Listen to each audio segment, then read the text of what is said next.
And we're back with the next match up between Fourty and Mythic NA. And on this one, Fourty really have a lot riding on this. They want to make sure they're able to secure their BlizzCon spot. And as we're checking out the standings, No Girls Allowed and Pain for Femme are pushing to try to be able to capitalize on any kind of Fourty failures or any kind of Fourty losses. But it's also a big deal salute for Mythic NA as they want to make sure they're getting that second seed in the West, make sure they're getting better seeding for BlizzCon here. Yeah, they certainly don't have the comfort from their brother or sister team in Mythic EU right now, so they have to kind of perform. They want to get the best seed possible, as mentioned, and not just that, but you know, the team, I think this is the lowest seeding they've ever had coming out of time trials. Now, time trials are kind of discussed in the back. It's important to get seeding, especially versus some other teams, but for some of these teams, especially the Mythic teams this week, I feel like it was just, you know, kids getting their homework done at the last second just to be able to get in the tournament and do it properly, and at that point they take it seriously.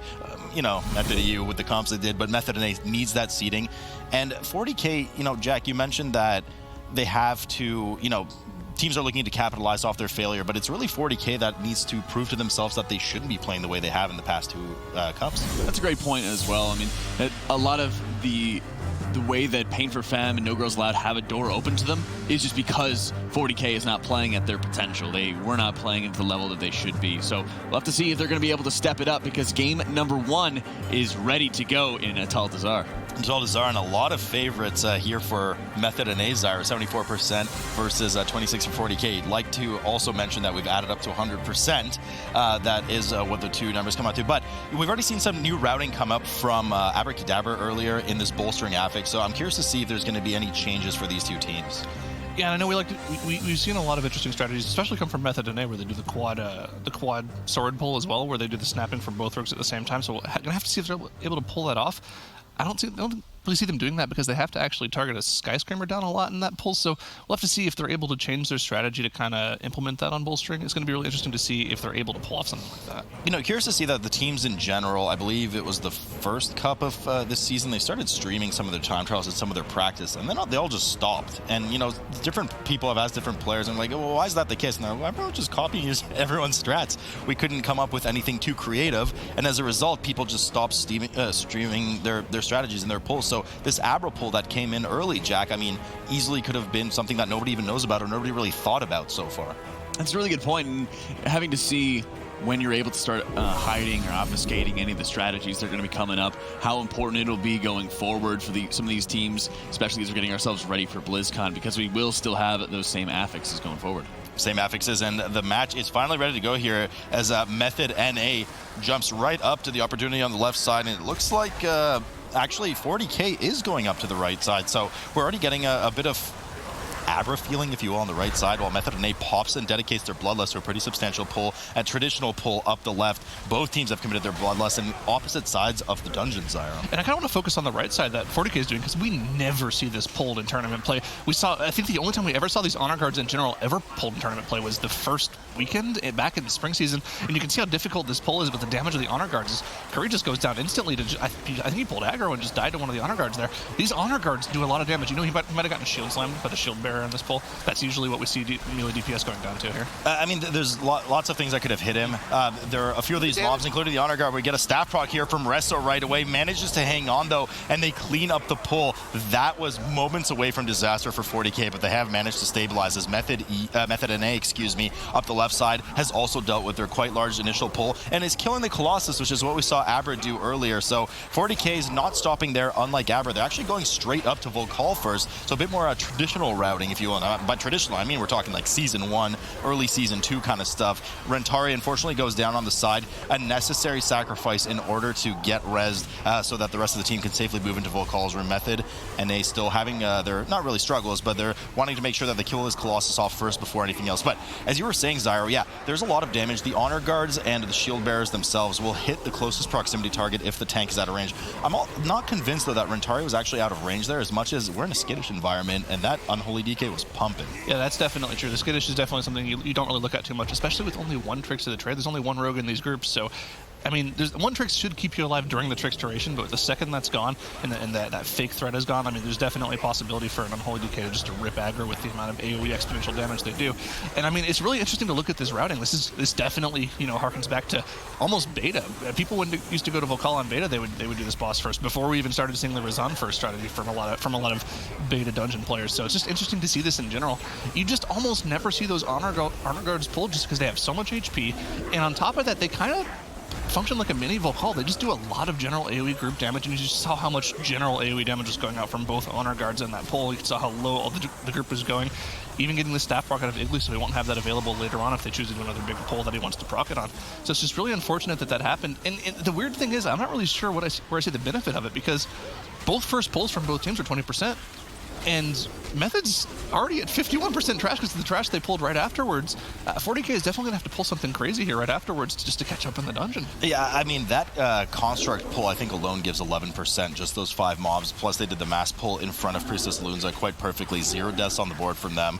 No major procs, no cheat death on Yoda. Nerf still has shield wall available, so everything going really well from them here. And a nice little trick that we saw earlier, that emissary that is often present right in the middle of that Priestess Lunza trash, you can actually completely avoid. It's not physically tied or proxy aggroed with the rest of the trash. So if you pull from the left side as you look at the boss, just kind of squeeze up that left side, you can pull it separately. That's what we saw Method NA do. So excellent use of that strat from them, as Volcal is now at 41% here for 40K, and Priestess Lunza 57% for Method NA, that are now sitting at 51% trash. They too, just like we saw Aber do, have pulled the bottom trash at the bottom of the Priestess Lunza Fire Gauntlet up to the boss herself, and will be looking to kill it off with her final transfusion. And this is an awesome strategy in general, because every single time Priestess Lunza does this transfusion cast, she does 25% of her max health to herself in damage. So when they pull this trash, all they have to do is hit the trash. They don't have to hit Priestess Lunza again for the rest of this fight here. They've got it sub 25%. So their only focus is to cleave trash down and get trash interrupts, and then once the next transfusion's cast, they're going to make sure that they have blood debuffs on all 5 players in the group, and the boss will finish herself off. This is just awesome execution if they're able to pull it off here. And if the trash goes down at the same time, this is absolutely perfect for Method NA. And they're going to get this boss kill before 40K did, with 40% extra trash on the board. This is just, I mean, this is domination right now. Yeah, they're certainly crushing it. Method NA almost perfectly finishes off Lunza with the trash and heads down the Fire Gauntlet right now on the right side. At about the same time, 40K finishes Volcal. Now, as you mentioned, Zyro, the aggression that came out of their pull versus the Method NA side, I mean, they got to make up for something right now. There's a reason that when Abra did the same pull on the right side in their series earlier, they completely crowd controlled the honor guards and got rid of them too. So down they go, right on top of the 2 stalkers on the stairs, and I'm surprised that they're not pulling the remaining 4 mobs. Finally, Rentari intercepts or intervenes into action into those mobs, and we get in this leg sweep immediately on the first bulwark of Juju. Another one will be cast. There it is right now. There goes the shockwave from Rentari, and they look to cleave down these 6 mobs as Method has moved down into Razan's Pit, which is kind of the routing you expect to see after you deal with a Lunza. Yeah, normally what we'd see from Method in their previous non-bolstering strategy, this is where they did that massive quad snap where they had Yoda run right up the center and double tricks of the trade to nerf, and then Shakib would jump off the side where we saw that awesome shot a couple weekends ago, and he'd run around the side and pull the other 2 swords in the front of the dungeon, and they would just do a massive AoE pull there. They can't do that this week with bolstering, right? Like I mentioned earlier, they would just bolster a Sky Screamer to massive amounts of HP, 16 times bolstering or something ridiculous like that. So instead they just opt to all jump down, deal with Rezon, and they're going to end up cleaving these 2 Sky Screamers on top of the boss once the boss gets relatively low, so they can just cleave it and not worry about bolstering the boss at all. Just another interesting strat. This is an awesome mix-up compared to what we normally see, because and they're just doing this differently purely because of the bolstering affix. Yeah, I mean, you got to change up. Bolstering is a very invasive affix, and they also have a Sky Screamer CC'd on the side there. It's paralyzed by Lighty. I'm not sure if that was a purposeful pull or just kind of reactionary. Obviously, they can't kill that on top of the boss. The last thing you want to do is bolster Razan that not only trucks on the tank when he gets the bleed debuff up, but just has an immense amount of HP. Doesn't have the same mechanics of self-kill or self-harm that the other 2 bosses do for Lunza and for Volcal. So Razan being kited here on the side of 40K by Resto right now. I'm not sure if they're trying to get into position, or he just didn't have his... No, he has a Shadow Meld available, so I guess they're just trying to reposition the boss a bit here. Yeah, I'd imagine they're trying to reposition to the boss to where they can pull the 2 Sky Screamers as well, so they can cleave it down once they get it low as well. They just want to be in this corner so they have easy access to them. That's what both teams are planning on doing. Yeah, they might have just went ahead and pulled that Sky Screamer early because they know they can paralyze it off on the side. And normally we'd see the second one pulled as well, but I'm not sure why they don't have it here. It might have been because they pulled it when they shadow melded and only one of them came down instead of the other one. So I guarantee, I'm pretty sure they're going to go up and pull the second one. Can't guarantee it, but I'm pretty sure that they will, just because it's just extra percentage. It's a social mob, and they don't really have any way of skipping it afterwards because their shadow melds aren't well, they are off cooldown, but I don't think they're going to commit it to that. They actually ended up pulling the Emissary of the Tide, so I believe what happened is Wolf ran up and sapped or crowd controlled, maybe blinded one of the screamers upstairs, and then we had a death grip come in from Kuri on top of the Emissary, which of course does not pretty much play the rules by any affixes, so no bolstering coming out of the Emissary, just looking to get some free percent cleave on the boss right now as another fixate comes up from Razan, waiting for the fixate to actually cast those eyes above the players we saw on Resto before he commits his shadow meld. You don't want to do that too early, otherwise he'll recast another player. Razan here, 36% for Fourty, sitting at 6% for Method NA right now, that has pulled the two Skyscreamers together and is cleaving them efficiently on top of the boss, making sure that the boss dies first. Don't want that bolstering, as we mentioned, and everything's looking great for Method NA side. And you know, kudos to Fourty, they're not looking bad either, but Method NA is just doing this in a masterful level, Zyra. I mean, like we mentioned, this is like domination right now. They just killed the boss 25% early on Tyrannical. And they've got 33% more trash. Not quite 35% more trash. I was rounding. But yeah, they're going to be doing... I think the hardest part of this dungeon of bolstering is going to be these sword pulls, where you actually have to make sure you're focusing down the Skyscreamers. And it wouldn't actually surprise me if what they plan on doing is like sapping the Skyscreamer and just pulling all the swords separately. It looks like that's what they have here. I don't see a Skyscreamer in that snap pull. And then they'll just separately kill the Skyscreamers afterwards. That's typically like a bolstering strategy, is just to not deal with the bolstering at all. So just really safe pulls from Method NA. But there's really no better way of dealing with this pull outside of just pulling everything together and really hard focusing single target DPS on the Skyscreamer. That's something that you kind of can do with a Rogue now, because their Blade Flurry is now only 30% cleave, so they don't really do that much damage to other targets. The thing that I'm worried about, especially if you try to go for those bolstering style pulls, is the Unholy DK can't really control their AoE damage, right? They're going to kill the swords first, and you're going to get a bolstered Skyscreamer. So it makes sense to see them doing the pulls the way they're doing them. Yep. Method NA, I was just looking, okay, Yoda's just on top of, I was like, well, where's Yoda right now? I just didn't notice he was on top of the ledge there. So Emissary of Tides is in position on top of the swords. Of course, we know that doesn't get bolstered, nor does it bolster, as Fourty finally rounds out and does what pretty much the first pull of the dungeon was for Method NA right now, up the left side leading to Princess and Lunza. Same size of pull, no Bloodlust committed to it. They don't have that available for 75 seconds right now. As I said, the 38% trash. Igloo already present on top of the stairs, on top of that ledge, preventing any of those charges. As a few wildfires are leaking through, and we still have the Confessor on quite high HP, but it gets its mending ward off, which heals one of the Juggernauts. I believe, we can't see it right under the nameplates, but I think it's back at 30-40% health when it's already bolstered so much. So this is going to be a huge time loss for them, not to even mention the amount of danger and damage on Rentari right now. As he starts to yo-yo, Curry just gets out of the group for a bit and gets chunked. I'm not sure if he pulled aggro there, if he just walked a bit too far for one of the charges, but he goes down immediately, one shot, just because these are so bolstered right now. And look how much time they're wasting because of that mismanagement of interrupts. Oh, they're going to be here for a while longer with those bolstering stacks on this Juggernaut. It's going to take a while. I mean, that was an extra, 25-30 seconds that they added just because of the bolstering, just because of that heal. That's just a melee kick, and they've got 4 of those, so that should never happen in this situation. This is really unfortunate to see. And they're doing the... Oh, they snapped that pull. That was interesting. I like to see that. I mean, I was going to say, if they're doing the same pull style, we haven't seen anyone snap this before. This is actually pretty interesting. It's a different shakeup as well, because this makes sense. Everything's stacked perfectly, right? You get it away from the enchanted emissary as well, so you don't have to worry about the Reflectora at all. And on top of that, there's no downside to this. It's not sanguine. You can pull this off pretty easily. You actually do the work for the healer in terms of preventing the charge this way. It's actually quite good. You know, it's funny you should mention, I was just doing this dungeon myself this past week, and there's a few spot on these stairs, including behind that brazier that you see on the right side of the screen. You can snap there too, and it works so well. So I'm surprised that more teams haven't adapted it yet, but it's really nice to see Fourty doing it. And it's just pure advantage, as you mentioned. No charges on the healer. He gets to just run around. Everything's stacked up. I mean, it's just nice and simple from them. So Volcall here, 95% for Method NA, who's at 95% trash as well versus 40k. I mean, 40k is about to skyrocket in trash, but they still have to do all of Priestess Alunza's room and Priestess Alunza and beat Method NA by at least 15 seconds. This is a tall task without some hiccup on Method NA's side, Zyra.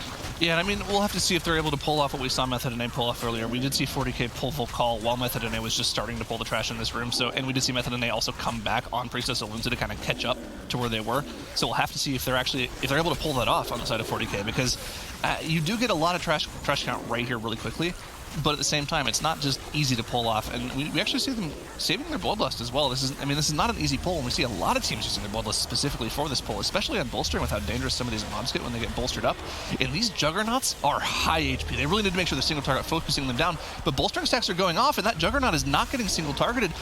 That Juggernaut's going to be massive. That is a big boy Juggernaut, and I mean, that's going to take a while again. Are they going to wipe to it? I mean, I hope not, but just the sheer amount of mismanagement on the bolster because the charges were going left and right there, and it was just not getting the effective cleave that it needed from the melee. I mean, this is just version 2 of what we saw downstairs just a moment ago with mismanagement on one of the kicks on one of the mending words. A lot of time loss, and now he's an absolute danger. He will one-shot anybody that gets clipped by those charges, those whirlwind charges, as Mythic Dungeon sitting nice and pretty here at 25% on Volcall, getting ready to finish the boss off and then clean up the remaining. I think they just need 2 Sky Screamers. I'm not really sure what they left just yet. We'll have to check in just a moment as Volcall is about to go down. But 40k of, I mean, they avert any crisis there, and they get ready on Priestess Alunza, but they got to get moving here to catch up. They still have 13% trash as well. Yeah, and we know from we saw Mythic Dungeon do, they're likely going for the same strategy where they'll do 1 transfusion, DPS the boss down to 55-60%, and then they'll pull the trash in while she's doing her second to last transfusion. So they don't really have to worry about boss damage at all. Transfusion will finish the boss for her, but they still have to do about 20% boss HP on their own here,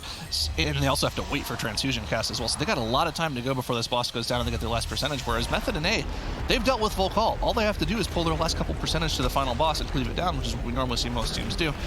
Interesting. They're probably going to Shadow Meld skip this year, I imagine, or if they're going to sit there and tank it for a second, then everyone will Shadow Meld by. Just a pretty typical skip we see with Shadow Meld from most teams.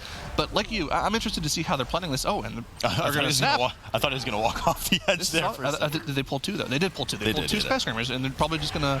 I would imagine they could probably blind paralyze here if they wanted to up near the boss, but it looks like they're just going to take the safe route and cleave them down right here so they don't accidentally bolster the boss at all.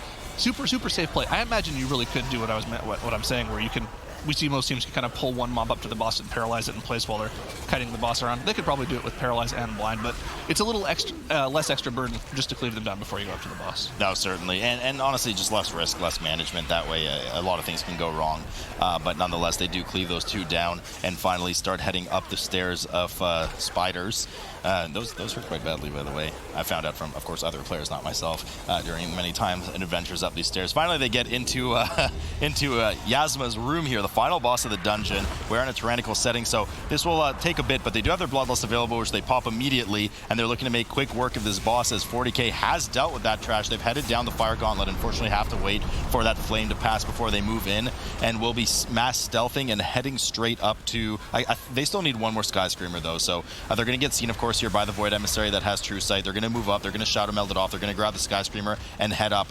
Since they only need 1 Zyre, they might actually grab it and paralyze it on the side of Yasma and then cleave it down when Yasma's low percent. Well, they kind of have to for the speed strategy here, right? Because they're behind. Mythic Dungeon is absolutely blitzing this boss. They already have it at 60%, and the Bloodlust haven't even fallen off yet. You can see the massive amount of single target burst that Unholy DK can pull out whenever they have Army of the Dead. And you can see the damage that those spiders do. 3 people on 40k got hit by a spider, all of them sub 30% HP after getting hit by those spiders. Yeah, you're right, they do a lot of damage. Did Wolf just proc his cheat death from getting hit by spiders? I think they get it, and I told you, I'm not the one that gets hit by them. I just usually see other players get hit, so now we have even further proof of how much damage they do as they get started here on Yasma. They pop their Bloodlust, but I mean, you're going to have to, need a full team wipe here for Mythic Dungeon to be able to catch up right now. Mythic Dungeon is just running away with this one. They sit at 41% on Yasma. I was going to say trash, but they're certainly done with that as they nicely kite it around the room.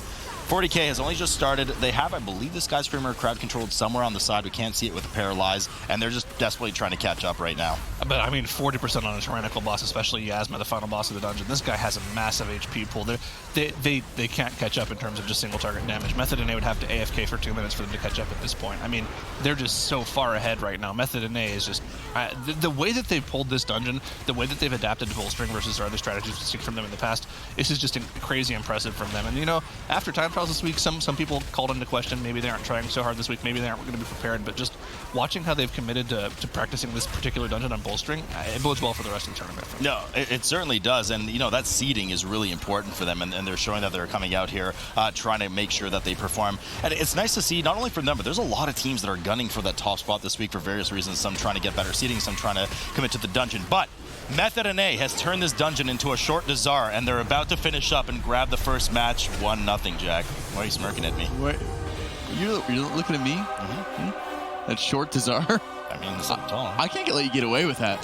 You kind of have to, because I was guessing you were sitting. Method NA taking that first game in the series with a very strong Ataldazar run.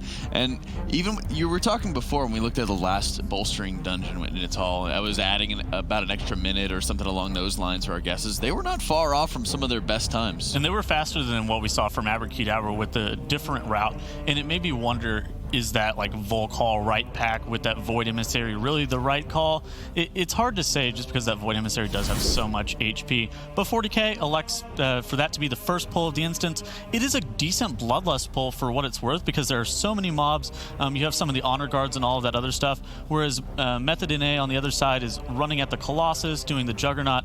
Obviously 40k ends up coming back around to this kind of trash, but just the pace at which Method NA was doing the first half of the instance was insane. They had 63% of their count whenever Razan was killed, whereas 40k only ended up having about 36%, and that was the second boss for both teams, and they were killed within a few seconds. 40k does something very interesting here with snapping these mobs on top of this. This allows the Juggernaut to not be able to charge off of that pillar. It also allows the Confessor and the Augur to be grouped up very closely for good CC. But at this point, it's just kind of a little bit too little too late. Method NA just seems like they're just like so far ahead just because of how they were pathing through the dungeon, some of the choices that they were taking, like with doing trash next to Volcall, like at the bottom of the stairs, where they got some of their percent from. Bolstering at all can be very challenging with figuring out how you want to path through, because for a lot of teams, it's normally pretty easy. You just like snap all the Sards, you snap as much trash as possible onto some of those Braziers that you see on like the ledges. However, on bolstering, you have to really innovate. And I think the thing that was impressive to me, we didn't even cover it there, is their sword management. The fact that they were just sapping and paralyzing all the Skyscreamers. We didn't really see it on screen too much, but you could see they pulled the Skyscreamers into the next pull with the two Augurs and the two Witch Doctors afterwards. It was just really, really impressive to see how clean they were in this entire run. Yeah, and if you've actually been playing for a while, there's some of the Sards that you can tag that actually don't pull the Skyscreamers.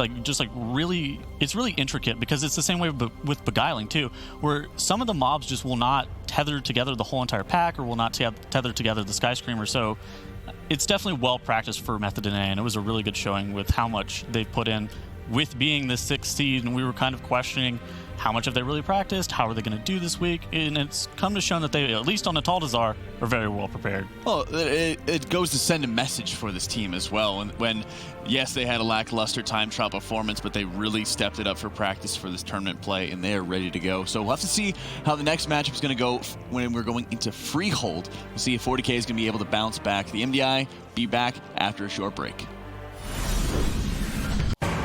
We're back with the Mythic Dungeon International, getting ready for game number 2 between Method NA and 40k. And of course, if you'd like to support WoW Esports, be sure to check out the Transmore for Beacon or Horde and Alliance fireworks, as those toys will be not only great fun to be able to bring into your raids, you just can't see anything underneath your feet, and you love that salute, but also support the prize pool at the end of the year. Isn't that great? It's just great. And you know what's even better is those huge yell bubbles. Yes. That you can't see the health or anything to interrupt. I love it. It's the greatest. That's why my favorite is Kel'Thas. You just have this massive paragraph that's going to be blocking everything else in sight. It's wonderful fun, especially for quaking. I started running a little bit of quaking with tanks. Oh. Yes, it is. Absolutely. Absolutely. One might even say, hey, there it is. I taught you all, my children. Woo. Freehold coming up. Tyrannical, Teeming, and Volcanic on to this one. And we're also going to be having that Void Emissary coming out once again. So 40k is going to need to bounce back. And Zyronic, it really seemed like the initial strategy that they had going into this, into the Ataldazar at first, seemed all right, but they just got obliterated by the superior routing from Method NA. I don't really want to say too much poorly about 40k, because they actually played pretty well in that match. I just think, like you mentioned, their routing might have been just a little bit not quite as good as Method NA. Method NA also played perfect in that entire dungeon. So that's true. I think Freehold, there's a lot that can go wrong here for both teams. There's a lot of difficult pulls they can do, especially on teaming. There's a lot of dangerous trash, so we're going to have to see how they pull in this dungeon. I mean, 40k, they had some interesting strats in Ataldazar. Let's see what they can do in this Freehold. Yeah, but Method NA is going to negate a lot of these dangerous pulls with a double unholy DK comp. Oh, yeah. Teaming Freehold is certainly one of the dungeons you think about doing a lot of damage right now. Nerf tank right now, having struggles healing, and finally the Dispel comes up from Mistweaver JB, making sure that the disease is the dangerous one, It decreases healing taken by 20% per stack right now. Immense amounts of damage. Absolutely deleted the trash with the 2 unholy DKs. Just crazy. You can only see the names of the other 3 players on the damage meter there, as they've already annihilated 27% of the trash and have started on Sky Captain Craig, the first boss of the dungeon. Now, it is a tyrannical boss, but Zyro, those unholy DKs doing work. You're hanging your head in disbelief. They did, between the 2 players, 40 million damage in less than 10 seconds. That's not okay. An exponential AoE cleave is insane. I mean, we talked about it, I think, briefly over the past couple of weekends, that these double DK comps are going to be insane. We see it in Motherlode, which is fortified. We see it, Freehold is definitely in a fantastic dungeon, especially when it's not bolstering. It's really good as well. I think Wakecrest Manor and Underrun are also fantastic double DK. I think double DK Rogue is going to be something we keep seeing as we move on, especially for these dungeons that these teams are very, very good at mass pulling. It's just so good on these AoE pulls. I mean, they're just, their prowess is insane. That wouldn't be shocked to see a strategy that we saw earlier from an aggressive pull of trash coming into the Council of Captains that we saw from No Girls Allowed earlier on. I mean, with the double DK, why not? Heck, just pull the entire dungeon on top of the boss, cleave it down forehead. I joke, but it's probably possible for them to do a pretty substantial trash pull on top of the Council of Captains. We'll have to see. Now, the single target damage, last season we certainly harped on it a bit just because it was pre-Essence, etc. But Unholy DKs nowadays can hold their own in single target, even without, cleaving from mobs and benefiting from that, or of course, even the armies, which have now just been popped, I believe, on the side of Method NA. Bloodless finally being used here for 40k. That's sitting at 23% trash and 56% on Sky Captain Craig versus Method's 36% on Sky Captain, and of course that trash advantage of 4% at 27. Yeah, very likely that they saved the armies for when she phases to phase 2 at 75%, because that's the more dangerous portion of the fight, where the powder shots come out from Sky Captain Craig, which you can see on Yoda Nilf, dropping him down to single percentages of health. That's just a lot of damage, and it's definitely a more dangerous part of the fight. I think Yoda's actually kind of getting some good buffs right now, because 45k single target on an Outlaw Rogue is pretty obscene damage right there. A 45, that's certainly greater than 40k. That's still behind on the boss right now by 12%, Zyro. So, they'll be finishing, with how quickly those unholy DKs kind of chew through hot butter yet again in this dungeon, but they destroy the trash so quickly that you'd expect them to be a fair bit more ahead of 40k, but they're really not. In fact, 40k has closed the gap. They're sub 10%, or about 10% difference between them and Method NA, and I guess some of that advantage just shows up in the form of the Windwalker. Not only are we getting more damage from Kuri right now, a bit less from Wolf, which probably doesn't have the same roll prowess as Yoda does, but Lozelle coming in with a fair bit of damage on the Windwalker and that 5% physical debuff. Yeah, both teams have the 5%. That's true, that's true. But the thing is, there's more people that benefit from it on the side of 40k with the Windwalker Monk. But also, I just wanted to mention, look at the healer damage difference. Oh, yeah. JB had 2k, barely any damage. He was just healing throughout the whole thing. You have 12k coming in from Resto. Yeah, I wonder if he's running the Way of the Crane essence as well, because that's usually what we see a lot of Mistweaver monks use to do a lot of damage and healing at the same time for these massive AoE pulls. I'll have to take a look at that in a second here. But yeah, no, that's normally the benefit of the Mistweaver monk, is for these massive AoE pulls, they can do ridiculous things. Like they can do 100k HPS and DPS on these massive AoE pulls just because of the DPS cooldowns. They just do a lot of both, and that's why teams are running them. And on top of that, it allows your healer to bring the physical debuff, so you can open yourself up to these double DK comps and still have a rogue as well, just for extra utility. It's just a different change that we've seen in the past 3 weeks that most teams have been slowly changing into, because a lot of healers have been saying it. Mistweaver should just be the best MDI healer as long as you don't really need the soothe from the rest of it. It's really nice to see teams flexing the 2 different ones, and Method NA has now kind of opened up the Pandora's box of trash leading up to the second boss, and really I'm foaming at the mouth, not because I was bitten by a creature, but because I want to see just how much trash they're going to pull here. They're getting likely some cooldowns ready here. We have the Trapper CC'd paralyzed in the corner. Here goes Lighty right now, going out and grabbing some of the trash, grabbing what he can, bringing it back to Nerf Tank, who's already kind of backing up into the boss, and that's exactly what he does. On top of the boss, with I believe a triple pack on top of it, so big damage coming in here from the 2 unholy DKs on top of everything, wanting to make sure that they can decimate it before things get too out of hand, and that's exactly what they do, as Shakib goes well over 1 million DPS. Lighty not too far behind, but just compared to everybody else in the group, it doesn't even matter. Where did the trash go, Zyro? It's gone. on? Disappeared. It got dunked by Shakib Dunk. I mean, that trash just instantly disappeared. And the bosses are already at 60% HP too. That's just insane. That's just the power. This is exactly what we're talking about when we see teams pulling off the Unholy DK perfectly. We've been going back to at least even the Spring Cup. We were talking about this. Man, I want to see them pull trash on top of the boss with the Unholy DK. And with two of them, you kind of have to, or else you're not really making advantage of your comp. So to see them pull this off and do it so perfectly is awesome. By the way, I figured out why JB wasn't doing any damage. Hit me. He has to be in melee as a Mistweaver, and you don't want to crowd melee with the pistol shots. So that's probably why he wasn't able to do any damage. So they lost a lot there. But you know, with the he's definitely able to do damage on this boss. He's doing 35k. But, you know, let's give credit where credit's due. 40k, not far behind. They're still only... Before, there was a 4% trash gap. Now it's a 5% trash gap. I believe they still have a couple of brutes and things in there. So from a raw trash perspective, they're actually not very far behind. But they're also 40% average between the two bosses behind Method and A, whereas they were only about 10% on Sky Captain Craig, the first boss. So the gap is widening here between Method and A and 40k, surely but slowly. So if the teams keep playing at this pace, I mean, Method and A should be winning this. And not only is their damage just been better in general because of the double Unholy DK, but on top of that, Nerf has been doing a good job of almost always leaving one of the captains inside those negative brood debuffs that do damage to whoever gets hit by them. You can kind of see that little brown fuzz around the boss, that brown soda splash kind of looking animation. That means he's gotten hit by that bad brood. He's taking a massive amount of damage over time. That's something like 5 to 10% of the boss's HP every time they get hit, which is a massive amount of damage, especially on both targets if they get hit. Yeah, not 10, but I mean, it's up there, and you min-max it a lot. Now, the problem is there is a bit of RNG involved in that Captain Raoul is oftentimes very stationary, casting that barrel smash, and the brew seems to go on him quite a lot. So if a positive brew goes on him, you can't get in there to get the positive effects of it. You'll just be punted right out from the barrel smash.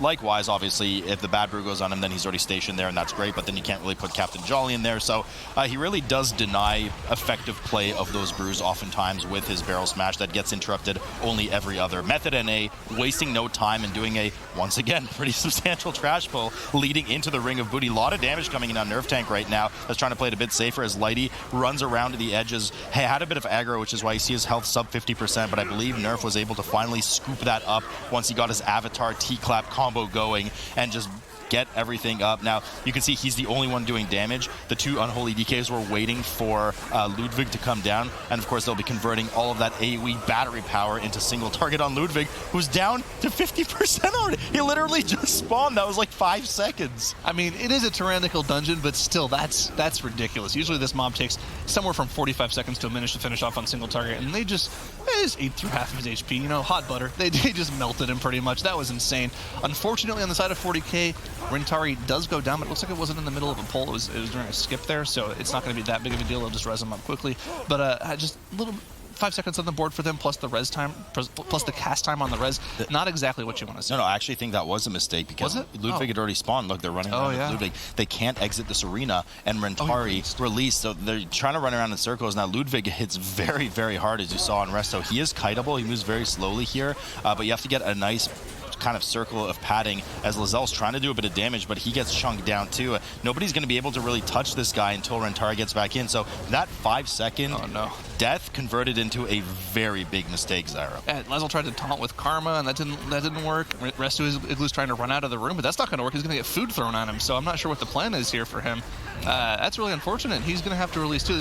I thought it was going to be a small mistake. It turns out to almost be a full team wipe. 4 deaths on the board for that for 40k. That's not what you want to see. No, that's not. However, on the side of Method and A, they've gone back to doing trash on top of bosses again. I am shocked and or appalled at the moment as Trothak gets 90%. All of the trash just basically melts. Okay, I just said Trothak was at 90%, and by the time I finished my sentence, he was at 80. So, once again, the Unholy DK is absolutely decimating damage. And I mean, I'm kind of just speechless here. This is crazy. They're so well practiced playing around these Unholy DKs. You know, the theme of Season 2 earlier in the spring, Zyro, you and I talked a lot during it. Hey, you know, you got to play around the Unholy DKs. The Unholy DKs have a lot of prowess. You got to convert that into single target damage. Now, they're so strong. They've scaled so well that you bring 2 of them plus the essences on top of it, and Method and A is using it to maximum efficiency. Yeah, I'm looking at the dungeon right now, and there were 10 minutes into the dungeon, and I'm pretty sure Method and A has done 4 pulls. First pull, they did the first pull, and then they did the first boss. Then they did the second pull into the second boss. Third pull into the Ludwig, and then fourth pull into Trothak. They're just being, and we talk about these speed dungeons. The number one mechanic for a speed dungeon is to limit the dungeon to the smallest amount of doable pulls possible. And they've only done 4 pulls at 10 minutes, and they've done it perfectly with no deaths. And they've been smashing them with the Unholy DKs. This is ridiculous. This is literally just the epitome of cleave all the trash on top of bosses, combine everything with bosses. There's nothing preventing them from doing it. I mean, why not? There's no affixes, there's teaming, so there's even more trash encouraging you to do that, and it's working out well for them as they sit at 67% trash with 35% on Trothak. Bit of scramble here, of course, for Fourty that's just had that suffer from Rentari's death and haven't been able to really recover from it just yet. They're sitting at 56% trash. I'm not exactly sure where Wolf's going. I think he's getting ready for probably a Tricks of the Trade pull here, or I mean, they've completely exited the Ring of Booty, and yeah, he moves up. There's Tricks of the Trade. He grabs some of the trash on top, and everybody is getting a huge amount of trash to Rentari, who dips down to 1% health, barely manages to hang on, and finally stabilizes, waiting for everything to join them in the Ring of Booty, and they as well pull everything on top of Trothak. But man, oh man, he was so close to dying there. That's spooky as well. He's still not out of the danger zone just yet. He's still dropping incredibly low. But the thing is, they just don't have the efficiency that Method NA does. Even though Curry himself is doing 800k right now, they don't have 2 Unholy DKs. Whenever Method NA did this pull, they had one DK doing 1,000,000 DPS and another one doing 800k. And I mean, just lacking the second Unholy DK is killing their damage throughput right now. I mean, it's still an impressive amount of damage throughput, but when you're, mirrored against a team with 2 Unholy DKs that's doing double what you're doing, it's hard to kind of pay attention to that. But here they are. They get right up and in the face of the bridge right now as they finish off Trothak Method at 71%. Now, typically we see teams in the, I want to say 81% to 82% range before they get over to Harlan Suite, which is what they're doing. So they're actually going to need to combine a fairly significant more amount of trash on top of the boss. But guess what, Zyro? They have 2 Unholy DKs. So who cares if they have to combine an extra 10% worth of trash? That should be easy for them. Now, let's not forget, there is the Void Emissary present on the side there that is going to prevent them from dealing with too much of the trash right now as they all get ready. Nerf, of course, leads the charge as they all get upstairs. JB takes just a bit of a hit, likely some healing aggro on the way up, but they all manage to get upstairs safely and immediately shadow melt all of the trash off.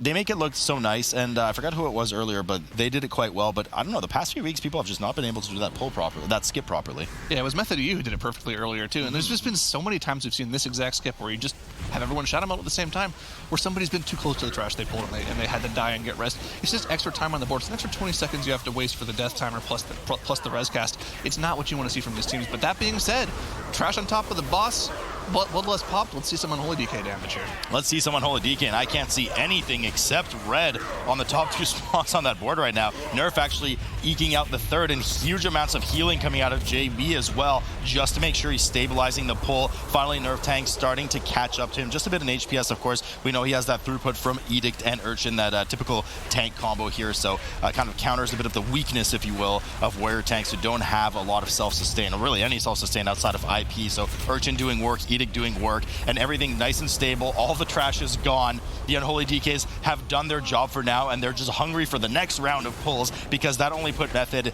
NA up to 84% trash, and Harlan is already in phase 2, sub 60. Oh yeah, they just absolutely slammed that boss. And the thing I was specifically pointing out is not only was he doing 80-85k HPS, he was also doing that much DPS too. He was doing the exact same amount of DPS as HPS, but because they had 2 people doing 800k DPS, his damage bar barely even covered up the J in his name. Like his damage bar was so small when he was still doing 100k DPS. It's ridiculous how much relative damage these teams are doing.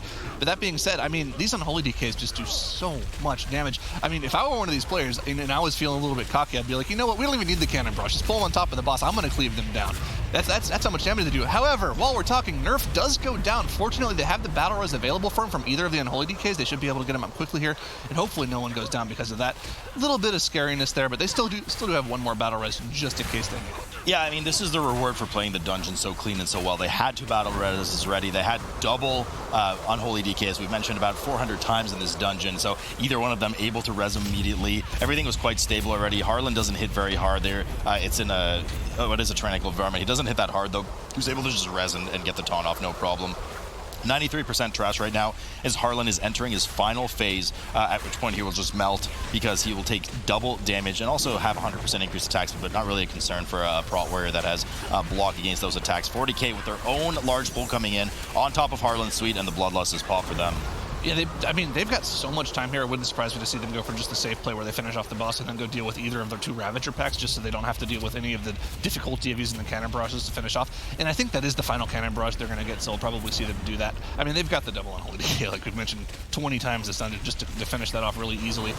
But, I mean, outside of that one random tank death, these are 2 almost perfect dungeons from Method NA. They've played absolutely spectacularly in this first match, and if there was any question about how they were playing after time trials, I think they've completely snuffed any of that out. Yeah, no, absolutely, and 93% right now. So as you mentioned, they are indeed, I think, rearing up. They're going to probably just nosedive right on top of that Void Emissary trash there and grab the. Yeah, so there's a Ravager, the double Ravager pack indeed. So they're probably just going to combine all this together, stay alive while the Ravagers do the work on the group. Now, they do want to split them. The Ravager only affects itself and the 2 closest proximity targets, which is why you saw a good combination of Death Grip on the Oarsmen combined with a Ring of Peace on the side to prevent the other 3, so that the 2 painful motivations were split well into the rest of the group. There go the painful motivations. One of them was interrupted, though. I'm not really sure who got that stun. I think it was just a stun, but it recast it finally. Nerf goes down, so a bit of a sloppiness here at the end as the rest of the team runs off to make sure that they're not clipped by the Void Emissary, but that's all they need as they sweep the series 2-0. Yeah, a little sloppy at the end onto that one, but otherwise, Method NA just blew through this run. The double DK madness was just wrecking havoc throughout this dungeon, Tettles. Yeah, triple rogue seems to be dead. Double Unholy is definitely the future for big pulls. It's very interesting because basically there's only a few dungeons that you can actually get away with double Unholy Death Knight because of the sheer size that you absolutely have to go to be able to make sure that it works out. But Method NA really puts on a clinic and shows why it does work whenever it does.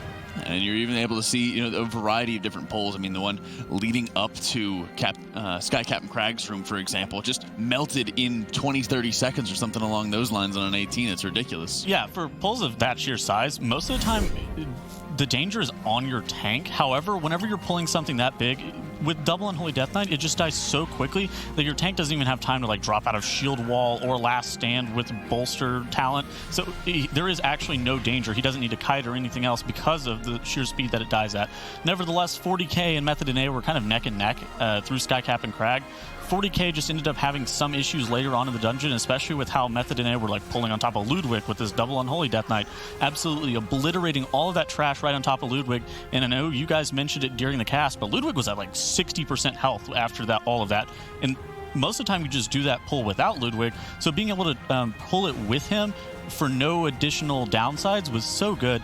They pulled this dungeon in very few pulls. I think it's the fewest we've ever seen. I think Ironic was talking about it was 5 pulls or something overall, which for a dungeon like Freehold can be very dangerous because you have mobs like Harpooners and Sappers and just all these things that will fixate and could potentially just ruin your day. However, Method NA really shows that they have practice for this week, shows that they've put in the time to learn this double Unholy Death Knight. I know that the first time we saw it was Abracadabra was the only team that was playing it last West Cup.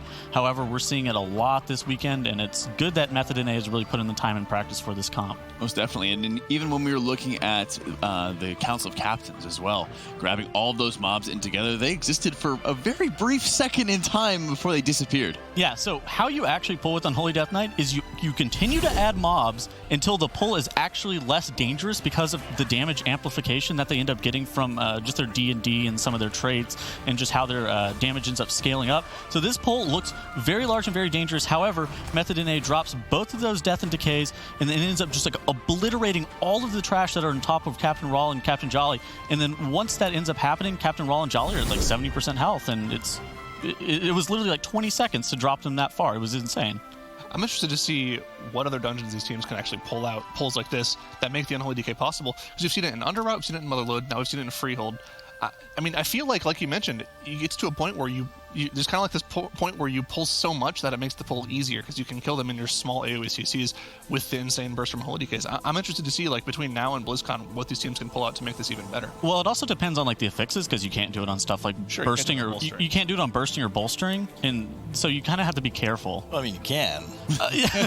You're right, you can. And then for explosive, you have to kind of temper yourself too. You need one Outlaw Rogue kind of running around shooting the explosives, so it can be kind of dangerous depending on the affixes. But for Freehold that has pretty neutral affixes, it was a nice showing. It was a very good showing indeed, and they do take the win and the series. So Method NA will be moving on to face up against Paint for Femme as we're getting ourselves ready for our upper semi. So we got Abra, Method EU, Pain for Femme, Method NA, and I feel like in many ways, Salute, the lower bracket seems pretty straightforward as well. I mean, No Girls Allowed wasn't that much further behind Method EU when they had some of their better performances, right? When we looked at their first matchup on Freehold, they made a lot of mistakes. But King's Rest, they weren't too terribly far behind, so I think they have a pretty easy matchup between USAE-Gold. Yeah.